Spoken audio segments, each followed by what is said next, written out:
Bismillahirrahmanirrahim. Assalamualaikum warahmatullahi wabarakatuh.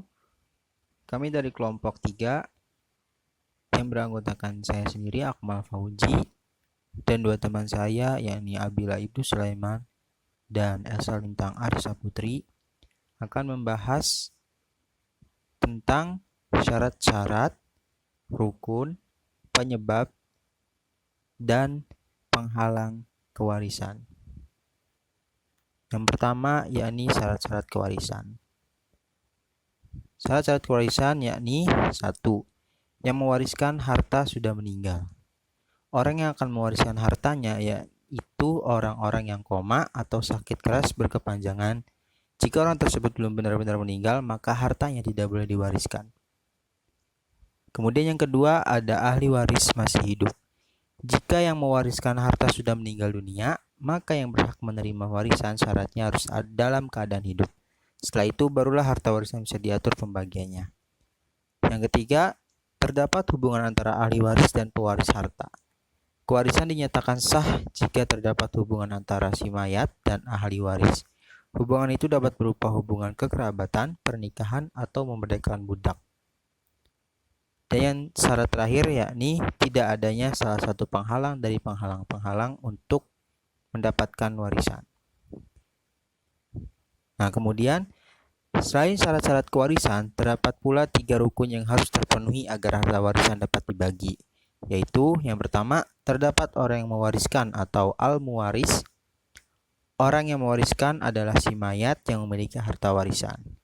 Yang kedua, terdapat orang yang berhak mewarisinya atau al-waris, yakni orang yang berhak menerima warisan adalah orang yang memiliki hubungan dengan si mayat, baik itu hubungan kekerabatan, perkawinan, dan lain sebagainya. Dan syarat terakhir yaitu terdapat harta warisan atau al-maurus. Rukun ketiga dari kewarisan adalah adanya harta yang diwariskan setelah kematian si mayat.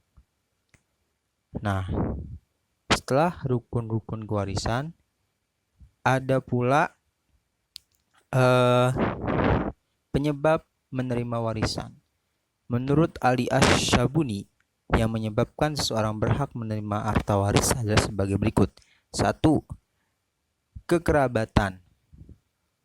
Kekerabatan ini merupakan hubungan nasab seperti ibu, bapak, anak-anak, saudara-saudara, para paman, dan lain-lain.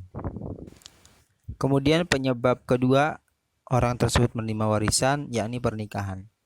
Pernikahan merupakan yang sah antara suami dan istri.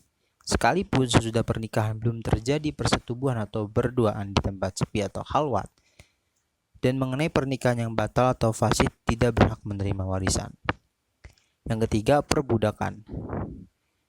Perbudakan ini merupakan hubungan antara budak dan orang yang memerdekakannya. Apabila budak yang dimerdekakan tidak mempunyai ahli waris, berhak menghabiskan hartanya. Dan syarat terakhir atau penyebab terakhir menerima warisan itu tujuan Islam atau jihadul al-Islam, yaitu bagi orang yang tidak mempunyai ahli waris, maka hartanya ditaruh di Baitul Mal untuk kepentingan orang Islam. Nah, pembahasan terakhir yaitu mengenai penghalang hak waris. Warisan akan terhalang oleh 4 hal, yaitu sebagai berikut.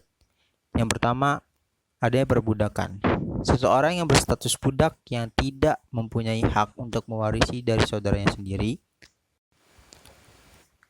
Kemudian, penghalang hak waris yang kedua yaitu pembunuhan. Pembunuhan terhadap pewaris oleh ahli waris menyebabkan tidak dapat mewarisi harta yang ditinggal oleh orang yang dibunuh, meskipun yang dibunuh tidak meninggalkan ahli waris lain selain yang dibunuh. Yang ketiga, berlainan agama. Keadaan berlainan agama akan menghalangi mendapatkan harta warisan. Dalam hal ini, yang dimaksud adalah antara ahli waris dengan mewaris yang berbeda agama. Dan penghalang yang terakhir yaitu berlainan negara. Dilihat dari segi agama yang mewariskan dan orang yang mewarisi, berlainan negara diklasifikasikan menjadi 2, yaitu berlainan negara antar orang-orang non-muslim dan berlainan negara antar orang-orang Islam. Cukup sekian yang bisa saya sampaikan. Kurang lebih mohon maaf. Wassalamualaikum warahmatullahi wabarakatuh.